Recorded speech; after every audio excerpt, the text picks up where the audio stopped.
వేసవి వచ్చిందంటే దాదాపు ఈ ప్రాంతంలో కూడా మామిడి రకరకాలుగా ఉపయోగపడుతుందని చెప్పడంలో సందేహం చెప్పాలి. దాదాపు మామిడికాయ తినడానికి కూడా ఉపయోగపడుతుంది, పళ్ళు వస్తుంది. దాంతోపాటుగా కొన్ని రకాలకు సంబంధించినటువంటి తోతాపురికాయ ఏదైతే ఉందో, రసాలు ఏదైతే ఉందో, రసాలు కూడా చాలా పండ్లకి చాలా ప్రసిద్ధిగాంచినటువంటి ప్రాంతం ఇది నూజివీడు అనేది. కానీ ఈ ప్రాంతంలో ఏదైతే ఉందో మామిడికాయలు పండగ పళ్ళుతో పాటు పచ్చికాయలు కూడా అనేక రకాలుగా పచ్చళ్ళకు ఉపయోగపడే దానిలో భాగంగా ఈ రోజున ముక్క పచ్చడికి సంబంధించి కటింగ్ ఏ రకంగా ఇది ఉందో దాదాపు ఇతర రాష్ట్రాల నుంచి కార్మికులకి అయితే ఇక్కడ తీసుకోవడం జరుగుతుంది. తీసుకొచ్చి ఇక్కడ ముక్క పచ్చడికి సంబంధించి ఏదైతే ఉందో ఈ యొక్క కాయలను ఈరోజు ముక్కలుగా కట్ చేసినటువంటి ముక్కను ఏదైతే ఉందో ఈ కాయలకు సంబంధించినటువంటి కట్ చేసిన ముక్కనే రేకులు తీసేయడం జరిగింది. తీసేసిన తర్వాత మొత్తం గ్రేడింగ్ చేసిన తదుపరి ఈ మొక్కలను అయితే కూడా సాల్ట్లో అయితే మిక్స్ చేయడం జరుగుతుంది. సాల్ట్లో మిక్స్ చేసి కొద్ది రోజుల తర్వాత వారం రోజులు సాల్ట్లో ఆ కుండీలు ఏదైతే ఉందో దానిలో మొత్తం మిక్స్ అయిన తర్వాత వారం రోజుల తర్వాత దీన్ని డ్రమ్ముల్లోకి ఎక్కించడం జరుగుతుంది. డ్రమ్ముల్లోకి ఎక్కించిన తర్వాత ఇక్కడ నుంచి ఏదైతే ఈ మొక్క అయితే ఉందో ఈ మొక్కని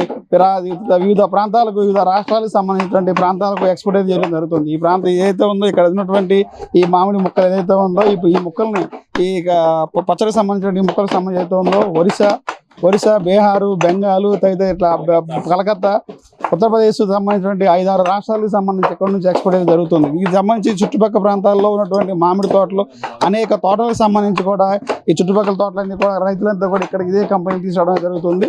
ఈ మామిడి తోటలు ఈ మామిడి తోటలు ఈ చుట్టుపక్కల ప్రాంతాలు ఎవరైతే ఏదైతే ఈ కలెక్టర్ కాయ ఉందో మంగు వచ్చేసి రేటు సరిగ్గా లేనటువంటి పరిస్థితుల్లో కొంతమంది అయితే కేజీకి వచ్చేసి 6 రూపాయలు 10 రూపాయలు అని చెప్పి అన్నారు. కానీ చెప్పడానికి మాత్రం 6 రూపాయలు 10 రూపాయలు, కానీ ఇక్కడ దాదాపు 5 రూపాయలకు కొనే పరిస్థితి లేదు. కానీ ఏదైతే ఈ మొక్కల కంపెనీ ఉందో ఈ మొక్కల కంపెనీలో దాదాపు కేజీకి వచ్చి 6 రూపాయలు అయితే రేట్ అయితే ఇస్తున్నారు. దాంతోపాటుగా ఈ తోతాపూరి కాయని ఒరుగులకి పచ్చడికి ఉపయోగపడుతుంది. దాంతోపాటుగా ఆ ఒరుగుల పచ్చడితో పాటు ముక్క పచ్చడి కూడా కట్ చేస్తూ ఉంటారు. ఒరుగుల పచ్చడి ముక్క పచ్చడికి దానికి సంబంధించి కూడా సన్నగా తీసి ఎక్స్పోర్ట్ చేయడం జరుగుతుంది. ఇదే తోతాపూరి కాయ దాదాపు 6 రకాలుగా ఉపయోగిస్తారు. 6 రకాలకు సంబంధించిన చట్నీలకు ఉపయోగిస్తారు. ఇక్కడ ఉన్నటువంటి ఈ కాయలు చుట్టుపక్కల ప్రాంతాల్లో ఉన్నటువంటి కాయలు కొనుగోలు చేసి ఇక్కడ నుంచి కొనుగోలు చేసినటువంటి కాయని ఇక్కడ నుంచి కట్ చేయడం జరుగుతుంది.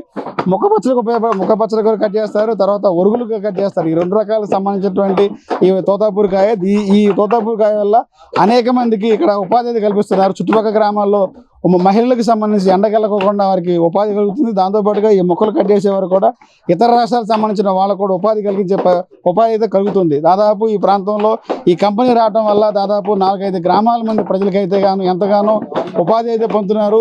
ఈ చుట్టుపక్కల ప్రాంతంలో ఉపాధి అయితే పొందడం కూడా ఇక్కడ నుంచి వచ్చే మామిడి కూడా ఎక్స్పోర్ట్ జరుగుతుంది. రాబోయే రోజులు ఈ ప్రాంతం అంతా కూడా మ్యాంగో ఇప్పటికే నూజివీడు అంటేనే మ్యాంగో హబ్ అంటారు, మ్యాంగో ప్రసిద్ధి. కానీ రాబోయే రోజుల్లో ఈ ప్రాంతం అంతా కూడా మరిన్ని రకాలైనటువంటి మామిడికాయలు ఎక్స్పోర్ట్ చేస్తూ ఎంతగానో ఉపయోగపడుతుందని చెప్పి కూడా ఈ కంపెనీ యజమానులు చెప్తున్నారు. ఇది ఇక్కడ పరిస్థితి. కెమెరామ్యాన్ నితిన్తో రాజ్ కమల్, S4 మీడియా, వెంకటాపల్లి నుంచి.